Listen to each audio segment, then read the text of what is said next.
আসসালামু আলাইকুম। আজ আমি নিয়ে এসেছি দেখুন ছোট মাছের রেসিপি।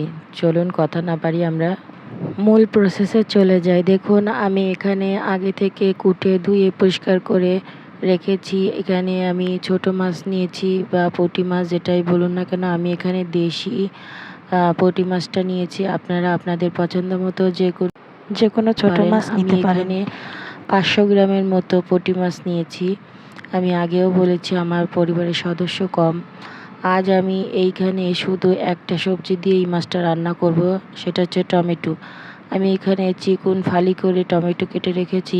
দেখুন এই যে ঠিক এইভাবে আমি শুধু এই একটা সবজি দিয়েই টমেটো মাছটা আমি রান্না করব। এটা খেতে কিন্তু অসম্ভব মজা হবে এই একটা সবজি দিয়েই আমি রান্না করার পরে। আপনারাও বাসায় করে দেখবেন। প্রথমে আমি একটা কড়াই বসিয়ে নিলাম। এখানে আমি পর্যাপ্ত পরিমাণ তেল দেবো। এখানে বেশি তেল দেওয়ার দরকার নেই, খুবই সামান্য 2 টেবিল চামচের মতো তেল দিয়ে দিবেন। আমি এখানে সাদা তেলটা ব্যবহার করেছি, আপনারা চাইলে সরিষার তেলটাও ব্যবহার করতে পারেন। এবার যে আমার তেলটার ভিতরে আমি উঁচু উঁচু করে 1 চামচের পেঁয়াজ বাটা দিয়ে দেব।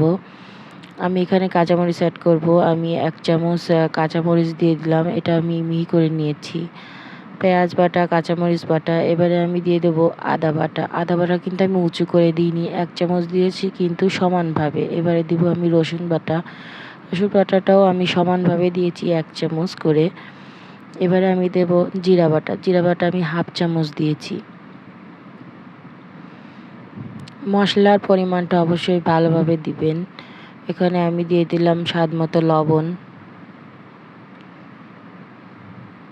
1 চামচ হলুদ গুঁড়াটা আপনারা আপনাদের পছন্দ মতো দিতে পারেন। আমি এখানে সামান্য তরকারিটার কালারটা ভালো হওয়ার জন্য সামান্য একটু শুকনো মরিচের গুঁড়ো দিলাম, 1 চামচ ধনিয়া গুঁড়া দিলাম।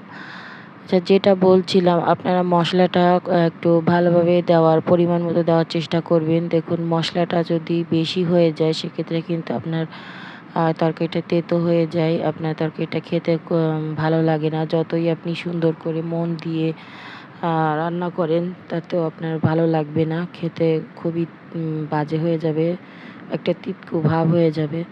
দেখুন আমি মশলাটা কিন্তু ভালোভাবে হাত দিয়ে মাখিয়ে নিয়েছি। এবারে আমি যে মাছগুলি পরিষ্কার করে রেখেছিলাম ওই মাছগুলি আমি মশলার ভিতর দিয়ে ভালো করে নেড়ে চেড়ে মাখিয়ে নেব। এখানে দেখুন আমি হাত দিয়ে ডলে ডলে মাখিয়ে নিচ্ছি। হাতে মাখা যে ছোট মাছগুলি, এগুলি কিন্তু হাতে মাখলেই ভালো লাগে। এগুলি কষা রান্না করলে ভালো লাগে না। আমি সবসময় বাসায় ছোট মাছ আনলে আমি হাতে মেখেই বসাই। আপনারাও হাতে মেখে বসানোর চেষ্টা করবেন। দেখবেন ছোট মাছগুলি হাতে মেখে বসালে আপনার এই তরকারির যে স্বাদটা এটা দ্বিগুণ পরিমাণে বেড়ে যায়।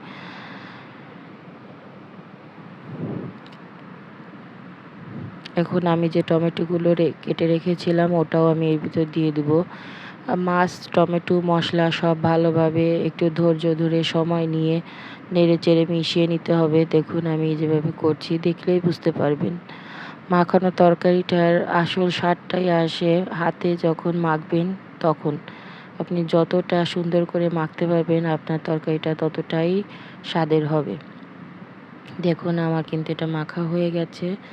এখন আমি পানি দিয়ে দেবো। এখানে এক্সট্রা পানি ব্যবহার করব না। আমি আমার হাতে যে মশলাটা আছে ওইটা ধুয়েই আমি এখানে পানিটা অ্যাড করব। ছোট মাছে বেশি পানি দেওয়ার প্রয়োজন হয় না, কারণ এটাতে কোনো সবজি দেওয়া নেই। তাই হালকা সামান্য পরিমাণে গায়ে গায়ে একটু পানি দিতে হয়। দেখুন আমি কিন্তু মাছের গায়ে গায়ে একটু পানি দিয়ে নিয়েছি। এবারে আমি এটা ঢাকনা দিয়ে ঢেকে দেব এবং চুলার ফ্লেমটা আমি অন করে দেব। দেখুন আমি কিন্তু চুলায় বসিয়ে দিয়েছি। আর এই যে আমি চুলাটা অন করে দিলাম। এই যে আমি চুলাটা অন করে দিচ্ছি। এখনও তরকারিটা কিছুই হয়নি। এখন এইভাবে আমি ঢাকনা দিয়ে ঢেকে 10 মিনিট আমি জাল করে নিব। 10 মিনিট পরে দেখুন আমার তরকারিটা কিন্তু বলকানো শুরু হয়ে গেছে, একটু ঝোলও কমেছে। এ পর্যায়ে আমি দিয়ে দেবো কুচি করে রাখা ধনেপাতাগুলি। ছোট মাছ রান্না করতে বেশি সময় লাগে না, এই বড়জোর 20 মিনিটের মতো লাগে। আমি এ পর্যায়ে ধনেপাতা দিয়ে দিলাম। ধনেপাতা দিয়ে আমি তরকারিটা ভালো করে একটু নেড়ে চেড়ে দিব। আমি কিন্তু এখানে দেখুন খুন্তির ব্যবহার করিনি। এখানে যদি আমি খুন্তির ব্যবহার করি তাহলে আমার মাছগুলো ভেঙে যেতে পারে, তরকারিতে কাটার পরিমাণটা বেশি হয়ে যাবে। আমি তরকারিটা একটু ঝাঁকিয়ে নিয়েছি। আপনারা যখন ছোট মাছ রান্না করবেন তরকারিটা একটু ঝাঁকিয়ে নেবেন, এতে করে আপনার তরকারির মাছটাও কিছু হবে না, একদম সুন্দরভাবে থাকবে। দেখুন আমার তরকারিটা কিন্তু হয়ে গেছে। এ পর্যায়ে সবাই যে যেমন লবণ খান সেভাবেই লবণ দিয়ে নিবেন। আমার এখানে আমি লবণটা টেস্ট করেছি, একটু লবণটা কম হয়েছে, আমি আরেকটু লবণ দিব। আপনাদেরটাও আপনারা টেস্ট করে নেবেন। তরকারি নামানোর আগে অবশ্যই লবণটা চেক করে নেবেন। এই যে আমি আরেকটু লবণ দিয়ে দিলাম। এবারে আমার তরকারিটা কমপ্লিট। আমি লবণ দিয়ে আরও 3 মিনিটের মতো তরকারিটা দমে রাখবো ঢাকনা দিয়ে ঢেকে। দেখুন আমি কিন্তু চুলার জালটা অফ করে দিয়েছি। এবারে আমি পরিবেশন করে দেখাবো। এই যে আমার তরকারির ফাইনাল লুক। দেখুন দেখতে কতটা সুন্দর, কতটা লোভনীয় লাগছে। এই রকম একটা তরকারি এবং যদি 1 প্লেট গরম ভাত দেওয়া হয়, আপনার অবশ্যই আপনার সেদিন ভাত বেশি খাওয়া হয়ে যাবে।